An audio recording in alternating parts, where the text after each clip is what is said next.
Ayun, magandang araw sa iyo, Master. Welcome to my channel.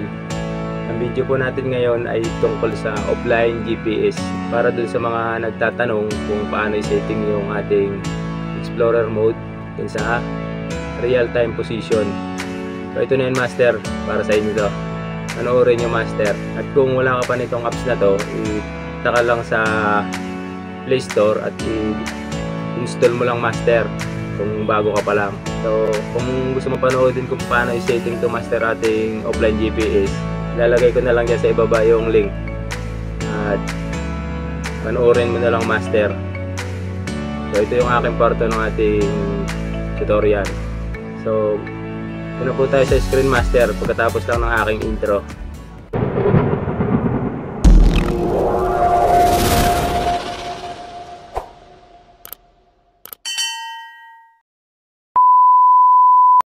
So yan, doon na tayo sa ating screen, Master. Pin natin yung ating mappings. Ito po, Master, yung kanya logo. Ito. Yan. Kung wala pa kayo nito, Master, ng apps na to, punta lang kayo dito sa Play Store. Dito, Master. Yan. Tapos search nyo dito. Search nyo offline GPS, Master. Yon. Tapos scroll down nyo lang, Master. Itong logo na to, Master. Ito. Yan. Naka-install na sa akin yan. Kaya i-open ko na lang. So pindutin nyo lang pindutin nyo lang yung install para i-install nyo. Yan, Master. Yan po yung kanya logo. Hanapin nyo. So back na natin. At pagka nakapag-download na kayo nyan, Master, sa inyong cellphone, papalinawin nyo pa po yan para magamit nyo ng maayos. Andun po yung tutorial niya sa aking unang tutorial. Paano i-setting yung mappings na to. So open na natin, Master. Yan, umpisahan na natin. So bago natin siya gagamitin, Master, kailangan naka-on tong ating real time position. I-on po natin, Master. Click natin, yan. Automatic, ipapa-open niya yung kanyang location sa taas. Itong location service niya, papa-open yan. I-on din natin, Master. Yan, okay na, on. Tapos i-back nyo na. Pagka-back nyo, Master, on din natin tong real time position. Yan, naka-on. So pag ganyan pa, Master, kulay pula pa yung outdoor GPS niya. So wala pa siyang signal dyan sa itaas. Kailangan pa niya ng signal sa satellite. Yan, nagna-number na siya, Master. Ayan na. Kapag ganyang kulay blue na siya, Master, yon, pwede nyo na siyang isetting itong ating Explorer mode. So mapapansin nyo, yan. So doon sa nagtatanong para isetting itong ating Explorer mode at saka yung real time position natin. So yan yun, Master. So mapapansin nyo, Master, yan.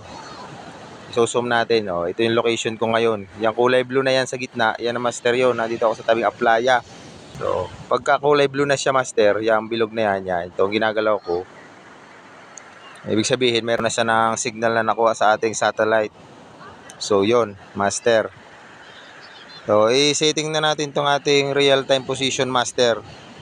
Yan, tapos lalabas yung Explorer mode. Pindutin nyo lang, Master, yung Explorer mode.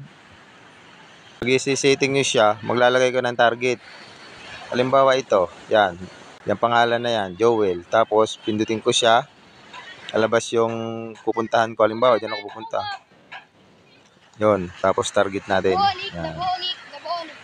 Tapos bago nyo siya isi-setting, Master, para i-setting nyo ng maayos, kailangan mag-create kayo ng target.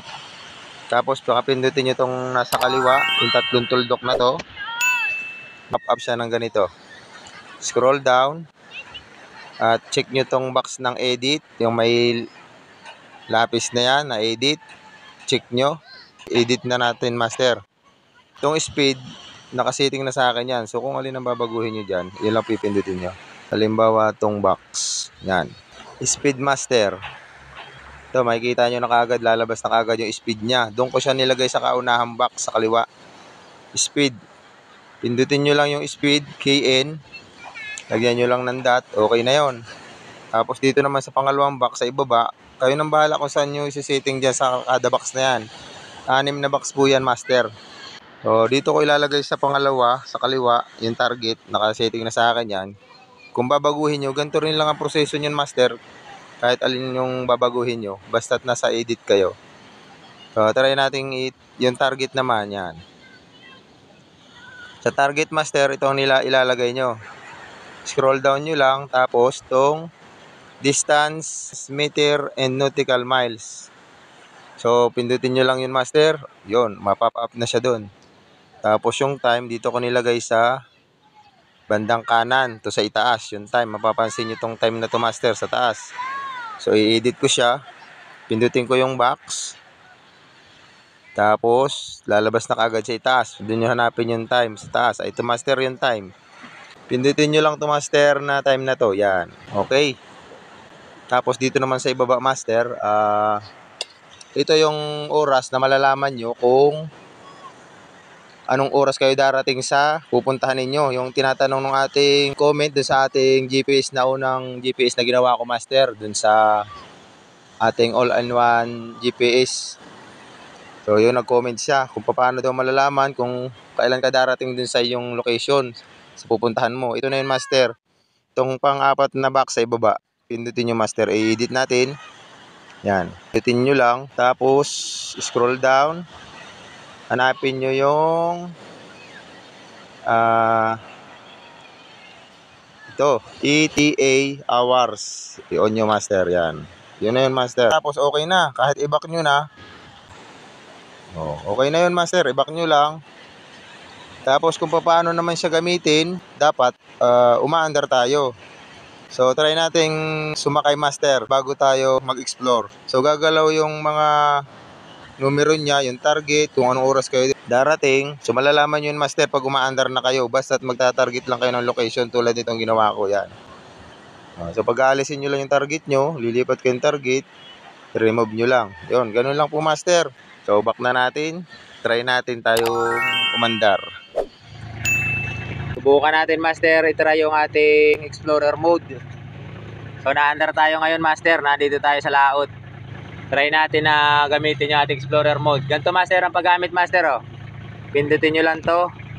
Yung green na may itim sa gitna, tapos explorer mode.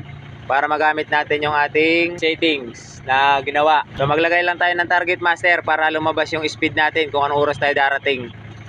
Halimbawa itong point na to master, yan. I-create lang natin tapos set a target. So target natin master, pindutin natin yung set as target. Yan.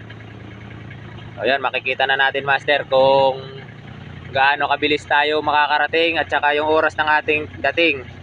Bali master, ito yung oras ng dating natin sa sinit nating target oh. Itong nasa baba. Bali umagang-umaga ngayon master, naandar tayo. Yung sinit natin na target 952 meters. Ayan master, ang speed natin ay yung nasa taas. Yan. Oh yan master. So bali yung ginawa natin target ay ano lang yan, sample lang master, para makita natin yung ating ginawang settings. O yan. Bibilisan ko master, gagalaw din yung kanyang speed, pati yung target gumagalaw, at saka yung oras ng ating dating. Balik yung oras na nasa ibabaw master, ito yung oras ko ngayon, yung 6:29 AM. Tapos ang dating ko dun sa nilagay nating target ay 6:34. So ilang minuto lang, malapit lang kasi master yung nilagay kong target. So bilisan pa natin master yung speed. Dumidepende yung oras kung anong dating dun sa nilagay mong target, depende rin sa speed.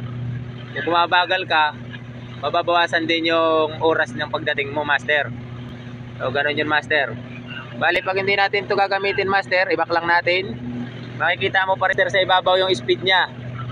Itong nasa information box 7.8 kn, yan po yung speed ko master pag hindi naka-on yung explorer mode natin.